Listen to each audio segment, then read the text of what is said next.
All right, welcome everybody. So this is episode 2 of Friends of the Beautiful. So this time I am not in a car, so I can actually run the show, run the boat, or drive the ship today. Gentlemen, what are our thoughts for this week? I wanted Javier to come out and talk about his issue with dialectics and like the Hegelian mode. Because I find that to be a really good critique. Okay. So, Personally. so my criticism about Hegelian dialectics is that um when you talk about dialectics from like without content, um it seems fine. Yeah, Luber, your mic is pretty soft. Um but when we start using dialectics and then we start throwing content in, it's just sort of arbitrary as to why it is this specific content. You know, like I like bringing the example of um, Hegel's philosophy of right. Like it just has this progress of consciousness, but to me, it's arbitrary as to why it's this specific level of progress. Why is it? Why does it? Why does it have necessity to go from property, morality, then ethics, and then freedom? Of course, Hegel's arguing for why freedom is going to be, but for him, it's a given that freedom is going to be the ultimate endpoint. And the state is going to be the facilitator for that. I think also Cadell's book on speculations can be another example of where he's going to be talking about how you can kind of look at the development of New Age atheism, and then how we get to basically Zizek's Christian atheism, right? But then when we ask all these questions, like counterfactually, like we like to pose it, which is why, like, why not Islam? Why is Islam like irrelevant to the conversation, for example? Why is Christianity the focus? Why does it seem to be the focus? I mean, there is like charitable like readings we can give of this, which is, Cadell does admit from a subjective point of view that it's because he was first involved with the New Age atheism kind of like movement before he like really started doing philosophy. But I think that just kind of emphasizes Luber's point of, at the end of the day, we're just like storytellers, right? Like, if you take Luber's work, basically, you can look at Cadell's work and just be like, he's just storytelling from a certain narrative from the historical position of Christian atheism and, how New Age atheism and evolution and religious fundamentalism have all these tensions within it. And then it seems to be the fact that we're going to end up as this kind of reconciliation point of Christian atheism. And the build on that, the tension is that's based on actually, Luber, your question you asked to us in chat about, are stories only about contraries or is there about difference? I think it's actually a good example. So notice in this schematic that we have the New Age atheist with Christian fundamentalism, like that's the contraries, right? And if the operation of thought, thinking about itself and operating through its dialectic tension, is to come to some resolution via a Zizek'ian Christian atheist position. Here's the issue. What about an introduction of another, which is, while certainly I think everyone here would be kind of annoyed by this point, Islam is considered a radical other in that narrative storytelling. And we see that there's a huge amount of explosionary tension because of that. So I think actually that adds to this point. It's not that having a kind of positionality by biography is very important. I think actually just being honest about that is actually very critical. But to say that that particularity exhausts all possibility and it covers all grounds of ontology is where this tension really shows up, which is what the purpose of dialectics, especially the Platonic mode of it, was for the sake of an instrument for a philosophical inquiry in the full sense.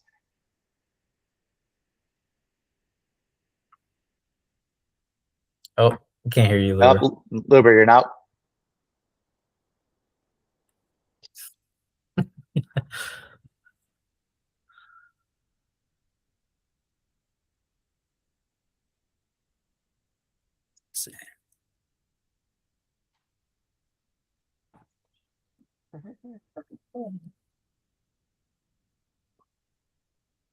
Luber, talk now. I think I just heard the background noise.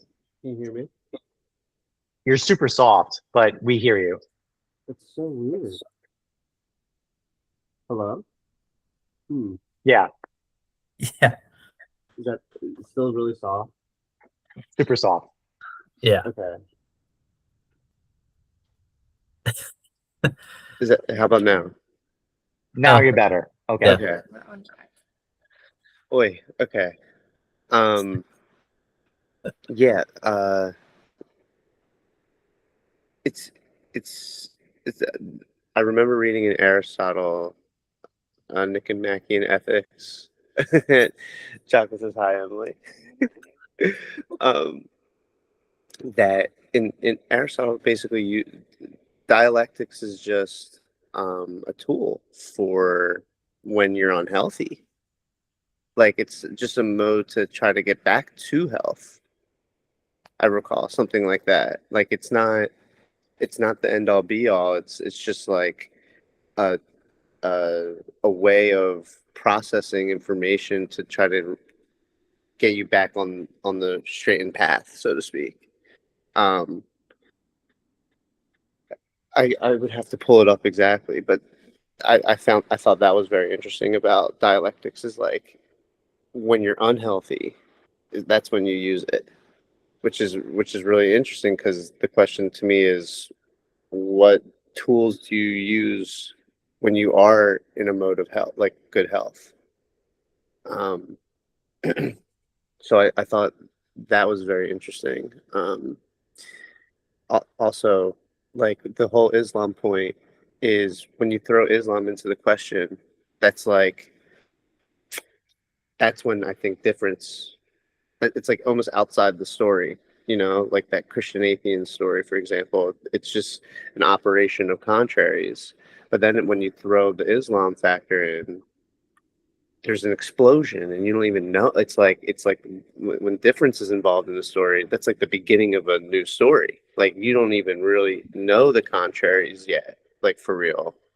Or there might be too many contraries in your mind and you can't eliminate between them, and you're not able to really have a cohesive narrative because of that. So like I do think my hunch with that question of the stories only operating under contraries, I would say within a existing story, it's probably only contraries, but the inspiration to that story will be through some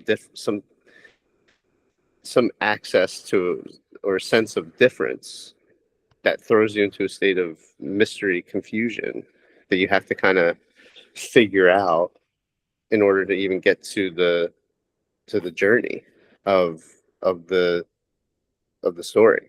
So I think, you know,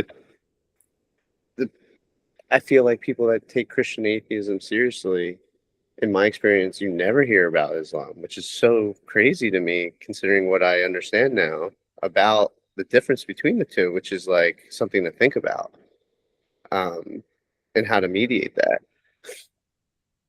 Yeah.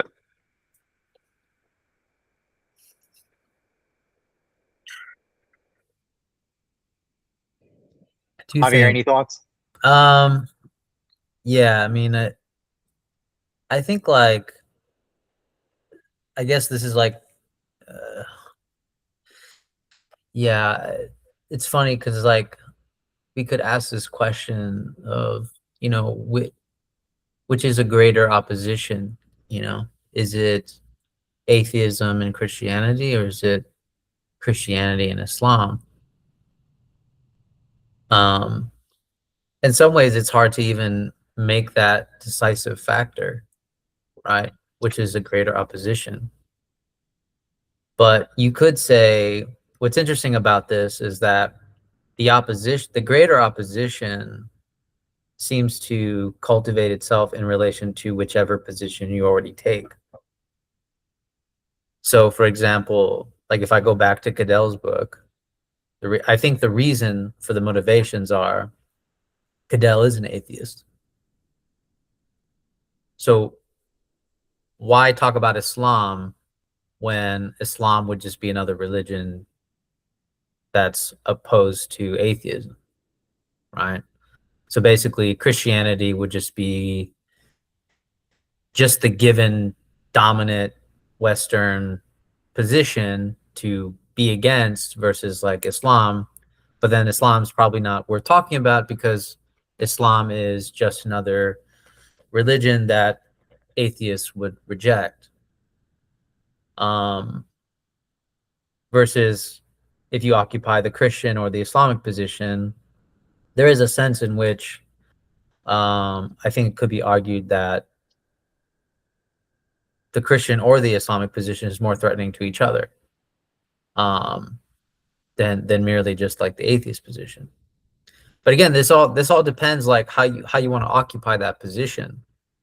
You could occupy the position in the sense of, oh, I think religion should at least be on the table, and in that sense, you are in cahoots with the Christian and the Muslim. But if you think that for some reason, you know, your priorities are more about not being in cahoots with that common shared point, then maybe the opposite religious person is more threatening than the atheist is. So I do find this like kind of interesting about how do we how we are positioned seems to drive what we believe to be the real contrasting position or the, you know, opposing position. So, like, part of the question that I asked you guys, I was just thinking about what would a story of difference even be like? And because I've been thinking about this for a while, and for most of the time that I've been thinking about this, I would think, yeah, you could really tell a story of difference. I'm just not good enough storyteller to do it. And I just got to stick to opposites because it's easier, you know, when you have a story that goes from like not free to freedom, you know, where the character arc or the story operation progresses in that way. What you're making me think, Javier, is when difference happens, when difference strikes, you do have that, like in Cadell's example, that existing you're working with that existing contrary, and then what happens for a difference is that another contrary with what you're working with emerges, or you have an encounter. And I think you have to pick if you're going to, you know, tell a story, because like just off the cuff, like the difference between Christianity and Islam is totally different than the difference between atheism and Christianity. Like what I found so interesting about the difference between Islam and Christianity is that in terms of the theological story at play, there's like a lot of similarities. That's what I was blown away with. I was like, wait, it's mostly on the same page, besides like, from my understanding, that one key, like super key fact of like, is Jesus God kind of thing, you know? That is a totally different kind of contrary than the atheist story of like, that is just moral fairy tales to ground humans, basically, and like not and say that it's all false, essentially. I don't think you could tell a story that has both because they're dealing with different tension points. It's like, yeah, go ahead, Jonathan. Well, to jump in, because actually the thing I talked to Javier last night about, I was thinking about this with your point, Luber. I'm thinking of things like that show Suits, where I saw it's contraries, right? You got the one character who I forgot the names, apologies. But the main character is like a slick, basically established attorney, corporate Harvey. attorney. Yeah, Harvey, who doesn't care about the setup, the schematic setup for that first season is that he doesn't care about anybody. He just wants to win. And then I think it's Mike, I think is the name of he's not a lawyer. He basically is a good-hearted trickster. Almost a Disneyan kind of quality about that. He's a super genius. That's a plot device. He has super memory, apparently. But his big thematic or his moral kind of orientation in the story is that he cares about the clients. So all of the play of the narrative of the first season, especially towards the first half of it, is the interplay of their contrariness, right? That contrariness of their motivation and what their priorities are. And it's almost, you could say the thematic of that storytelling is you need both, right? Basically, it's via both that you win, right? That's kind of, and the narrative storytelling is always built around that. But the reason why Suits kind of, and it had nice tension about that, a tension of that contrariness kept the story going, made it very interesting. Especially with the plot device of basically deception and revealing. Like, are they going to find out that Mike's actually not a lawyer, right? But the problem is, eventually, over time, is an equilibrium. Harvey becomes Mike, and Mike becomes Harvey. They equalize. Literally, by I think the later seasons, Mike becomes a hard-ass, strict attorney, corporate attorney, and we find out Harvey has all this personal psychological care for individuals in his firm. You find that out. So, and then all the tension of the narrative, it gets lost. I just brought it up. Let's compare that to Breaking Bad. There's lots of huge transformations, right? We have, oh God, the names. Walter White. Walter, yeah, thank you. We have Walter started bumbling middle class loser, and then kind of it's almost tragic. He's great genius mind stuck doing petty, pathetic things, right? Being a high school teacher for students who don't care, and doing a secondary job to make money, right? Kind of a mediocre lost glory. Meanwhile, and then he goes into criminality with his partner, basically. Again, I need the name. Sorry, guys. Jesse, thank you.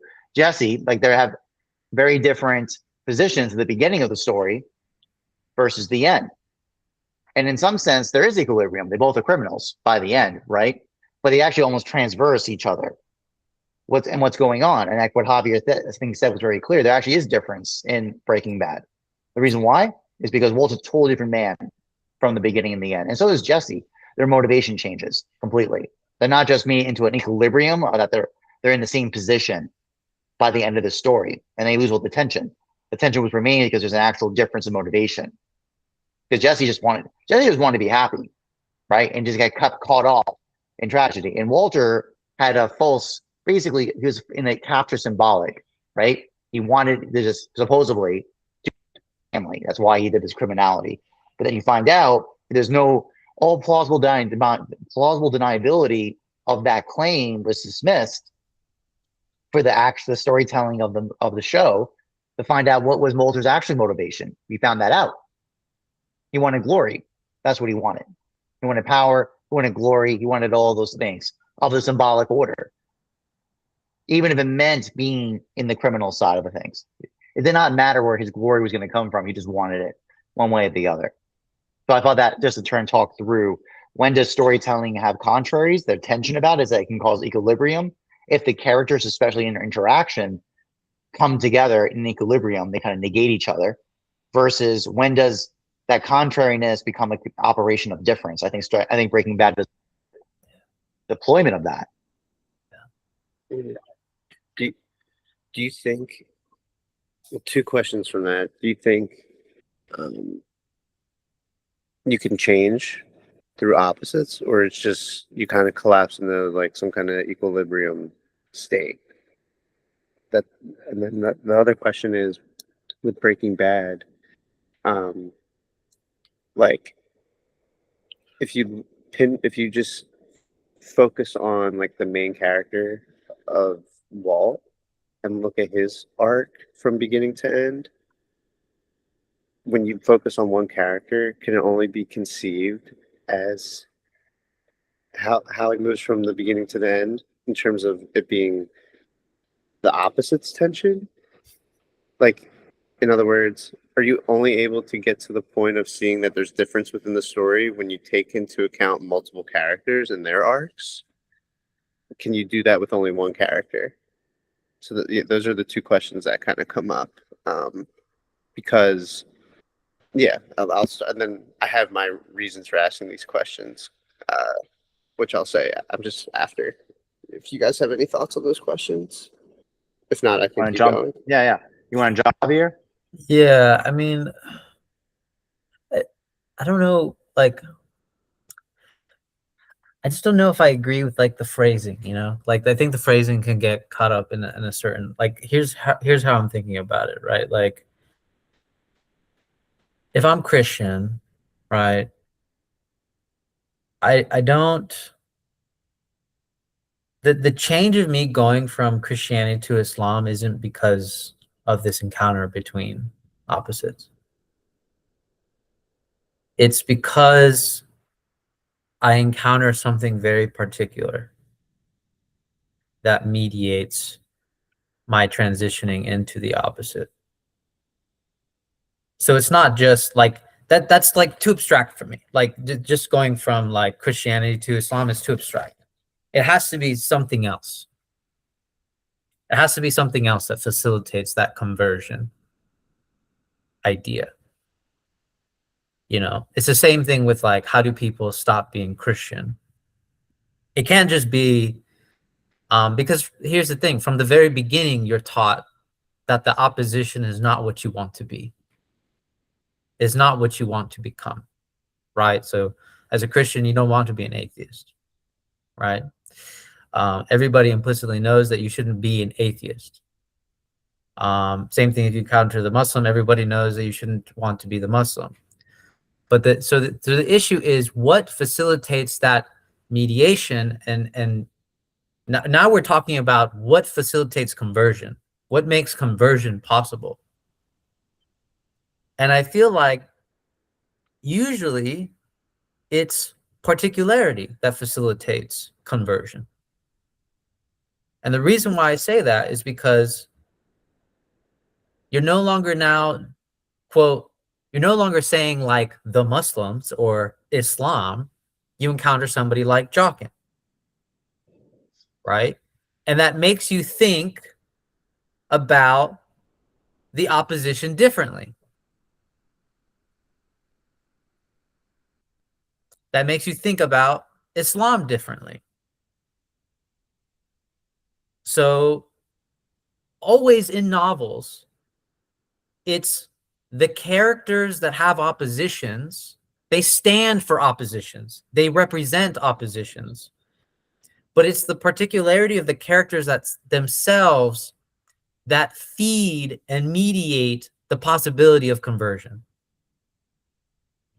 Yeah, we kind of build on that. Not to interrupt Javier, but I think the point, like, why is Suits a weaker story, is because it's a top-down imposition of the contrariness. Like, it's thematically presented to you. The characters say it.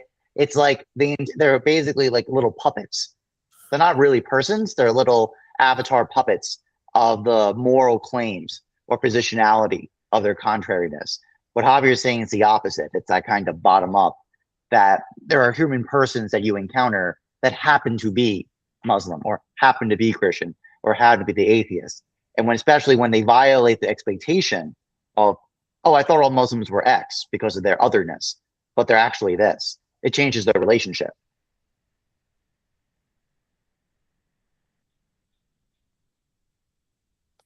Yeah. Yeah. Is it? Which, by the way, I want to jump in. Like, notice this is actually the exact. I think where we all agree that that is not dialectic. Like, this is not concept, the interplay of the interplay of concept against contradiction. Yeah. Yeah.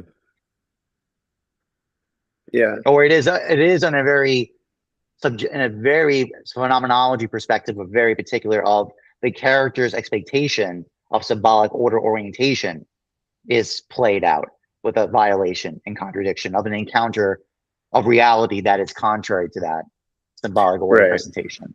To be fair, I want it to be actually, I think, fair with that articulation. No, that sounds right. I mean, I guess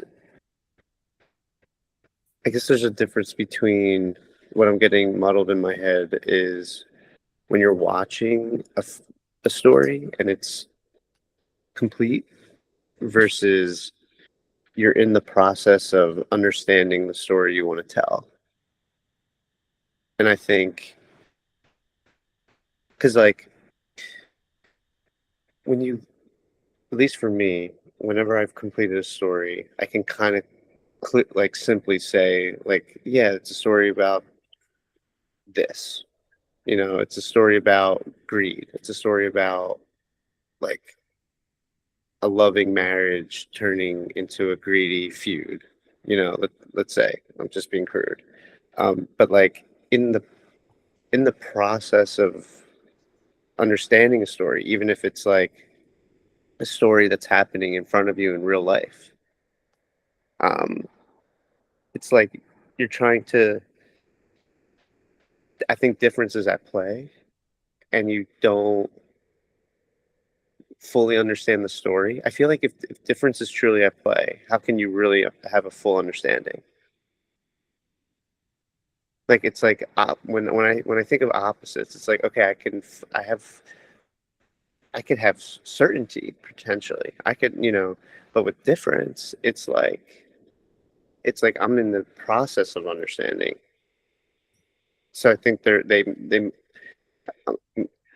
getting this thought of that they're being at different levels of phenomenology, if you will, the phenomenology of in the process of understanding versus the phenomenology, or it's actually more, it's not two different phenomenologies. One's a phenomenology, one is just analysis. I think opposites would be in analysis.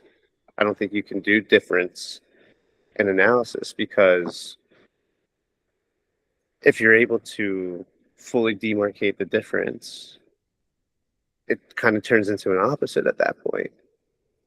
Like I'm just thinking about like the Walter White.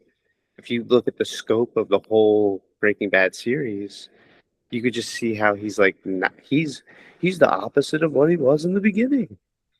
You know, you could kind of say it pretty simply, but like as you're like going through the story and you're like trying to understand how this character's changing, I think then it makes sense to like talk about difference because you're trying to understand what's happening. And it seems like difference seems to be closer to this like liminal space of it's an ongoing process. And that's why you see it as difference. Um that yeah, that that's something that you're making me think of. And then um yeah. Do you guys have any thoughts on that? I will just comment quickly that I think what you're talking about is when you say opposition can be used for analysis. I mean, I'll, yeah, I think so, but I also think like when we pose the questions between difference and opposition, I think we're just asking different questions. You know, like for example, like someone could say, yeah, you know, he transitions from this teacher and becomes a criminal. He becomes good and then he becomes bad. But then the question of difference would be like, but why? But why did he do this? But why did he become bad? Why did he transition this way? That's a conversion question. That's a conversion question. Yeah, the counterfactuality. Yeah, a question of Yeah. motivation. It seems different seems to be the pivot point when the motivations change. Because only when the motivation change can you even have a possibility of converting to the other side. Mm-hmm. That's the only way.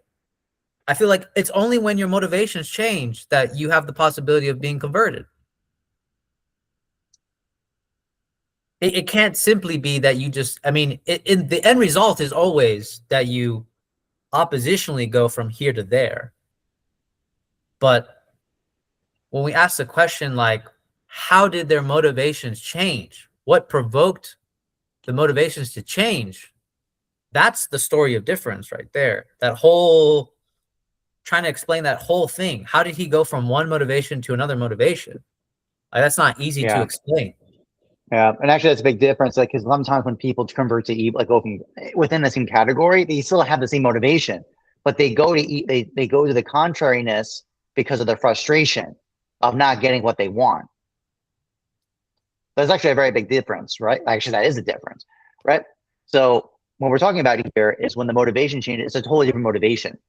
I thought providing for my family is important, right? That's a different, like, and he thought, and I was it's interesting, and the whole point was the frustration of not getting what he wanted was what motivated him to go into the criminality. But then that Walter is a very different Walter than, no, I just want glory. That's what I want. For me, I want the glory. For me, that's a very different mode. That's a completely different orientation of desire. Very different. Yeah. Because at first he does it, it's like, I'm going to die. I need to have money for my family. Right? Like, that's the first. Yeah. That's the first. It's like, what's good about that show is during that transition process, the act of doing something criminal for money has one foot in the glory power camp. But then when they have it construed, like the main character construes that move as a moral good for his family, that's the camp of that. There's another foot in a different camp that we're already established with in the exposition, which is that he's just like a good family man who kind of takes one on the chin constantly to be a good family man. I'm sure there's a better way, a more eloquent way of, describing that. But it's funny how in that transition phase, it has the content in a way has its feet in both camps as it's transitioning. And can I add one note about that? Because I came yeah, in my mind the scene where he finds out he's in remission of his cancer, and he punches the hand dryer, right? And they fix the camera on the grotesque distortion of the reflective material metal on it, Walter. I don't think that's an accident, because at least you can almost say, in terms of a narrative storytelling, the reason why he's so upset is now his plausible deniability is gone in terms of why he's doing what he's doing. mm-hmm. He looks like a monster, right? Yes. They do that with Better Call Saul too, where he looks like an alien. I know exactly. I think another way to phrase what you're saying, Luber, is, you'll like this because you said this in a different way. A motivation always leads you to other possible motivations. Right? So there's never a motivation in a void. The moment you decide to do something, it always leaves open the possibility to have other motivations for the same thing that you're doing. And I think that's the trap of a lot of things. That I think that's why we're actually always very vulnerable to being converted, because the motivation that got us to point B can easily can be exactly the same pivot point to transition us to a different motivation. Yeah. Actually, there's a lot of theology about this. The idea that basically people, actually on a colloquial term, is calling spiritual cookies, meaning when people go to theology, go to religion, it's because they're of some social good, like some other kind of good that has a pretense of God, but it's actually not for God necessarily directly. It's because I feel good about it. I have a community. I have a sense of belonging, sense of meaning, right? It seems more rational to me. Like you see all these kind of qualifications on the conversion. Yeah, I think that's actually the great suspicion or the great underlying instability of desire and motivation is that it happened to be this direction. Why not another one? Yeah, I mean that just kind of makes me feel like, and we talked about this before, where I think implicitly, I'll say, I have to kind of look back again, but in Being in Time, implicitly, Heidegger is saying metaphysics has to, in a certain sense, be a question. It can't be an answer. And that's why at the end of Being in Time, like the last paragraph is just literally a paragraph of questions. Like he's just asking question after question after question. And it's like the storyteller on the philosophical level is essentially acknowledging their anecdotal reasoning for they're anecdotally picking a certain topic or so, and they're going through it. Let's say dialectically, they're mediating it, they're working through it. But what makes it metaphysical is the acknowledgement of this is their perspective on an issue, and tying their perspective to an issue to a general question that suggests that there's other motivations or other perspectives that they can't tap into.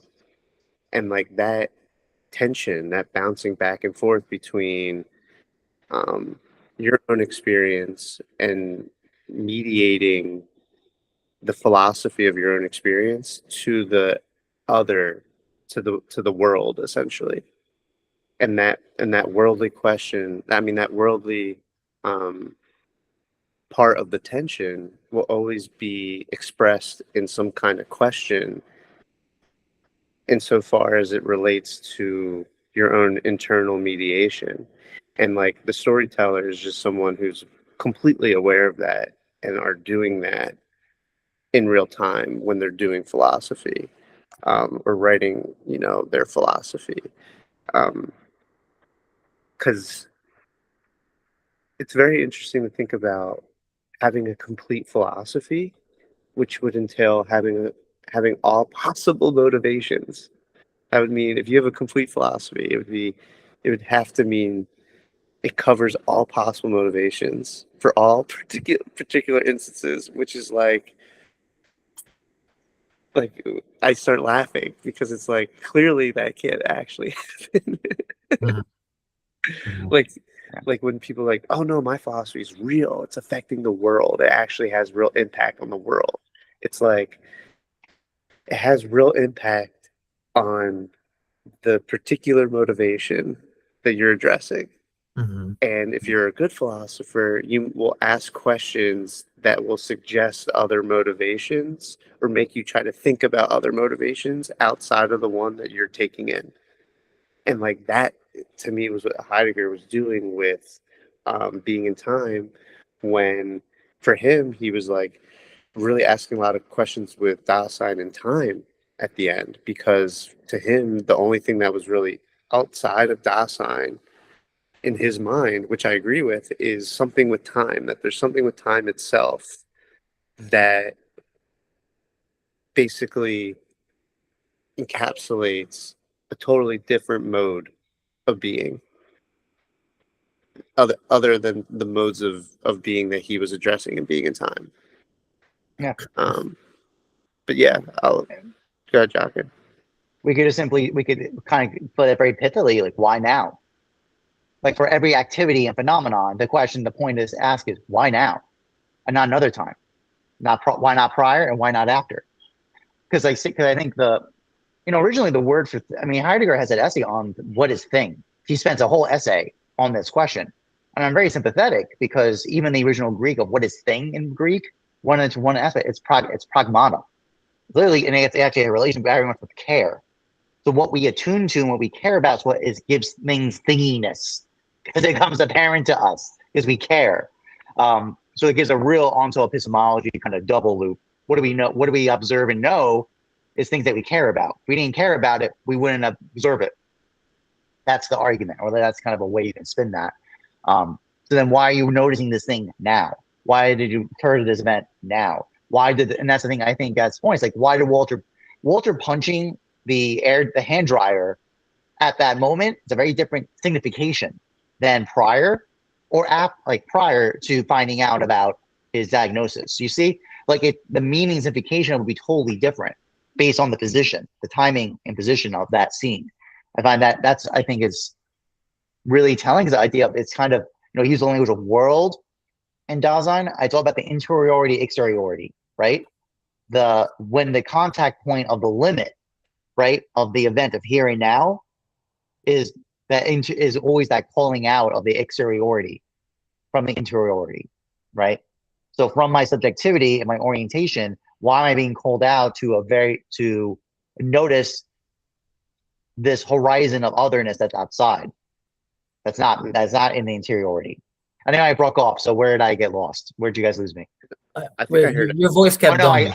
Okay, good. My camera died, but my audio kept up. That's what I got. Javier, go. Did you hear that, Well, Javier? Timing. Well, I also want to reverse this a little bit too, to show how useful this this motivation question or this motivation analysis can be useful, because, for example, oppositional analysis is very poor, in my opinion, right? And we do oppositional analysis every single time when morality gets put into question, right? So, for example, someone would be like, well, that guy's just evil. He's just a horrible person, right? But the thing is, when we get into differential analysis, we have to ask, but what was his motivation? Why did he do it? Why would anybody do something like that? And so when we ask that motivational question, I think it also creates this position of sympathy, because, like, for example, like, my girlfriend read this book called Small Mercies, right? And she gave me an example of, it's from the position of, it's about during the segregation time, right? So black and white segregation, but it's from the position of a white poor person. And the mother says, I don't want my kids going to that black school because I heard it's dangerous out there, right? So you see how you can occupy this position and say, oh, but the mother's just being racist, right? So you're working with the opposition, right? You have racist, not racist. The mother's just being racist. Yeah, but once you ask the motivational question, it starts changing the context in which you view that opposition. It's not only racist, but it's also a fact that the mother is concerned about her children's well-being. And I think that's something that's universally sympathetic to. Like, you can be sympathetic to that position of a mother being concerned about a child's well-being. So it also creates this moment where you can actually have a sympathetic realization of why the character is doing what they're doing. Even if it is, you could still say it's racist. Like, there's nothing wrong with that. But the problem is that you can't just say it's just racist. It's like, what if you ask that person their motivation and they're just like, I'm just racist. I just don't like black people. That's a bad story. Yeah. That's a boring fucking story. It's like, this is why I think the story perspective is so important, because, and like, it would take more time to elaborate, I guess, what that means even more. But it's just, the point is, no one wants to be in a bad story. Like, if you take that perspective seriously, it's like you actually take pride and you can actually put your ego into the story that you may or may not be a part of. And that matters more than just the optics of, like, because basically woke culture or even racism in that respect, if you actually go to the particular and you're like, what's motivating you, and it's just the racism or it's just like the woke perspective, that's a boring story. That is a boring story.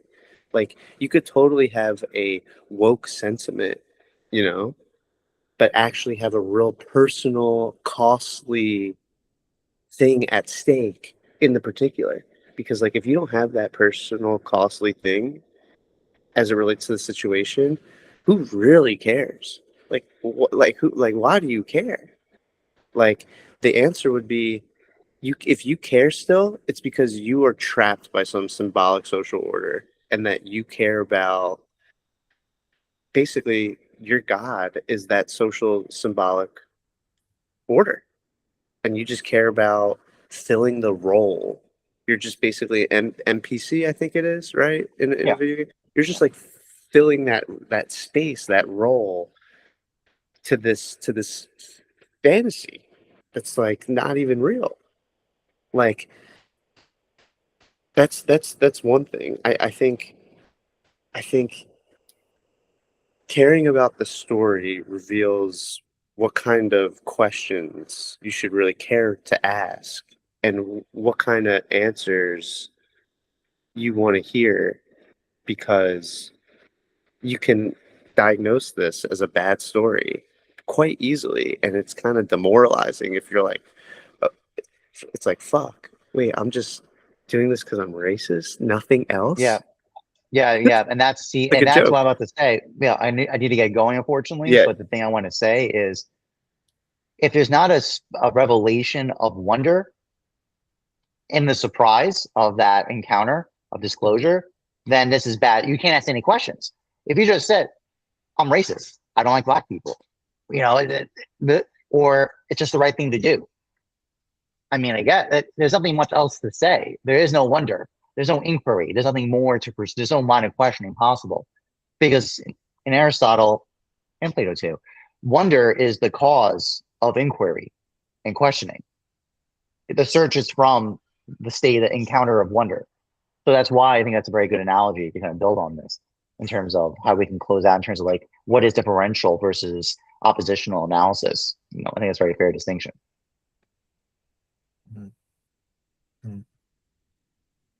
Yeah. On that note, we need to close out this episode because I had another call. But this has been a fun one, gentlemen. I'll see you guys next week. All right. See you, man.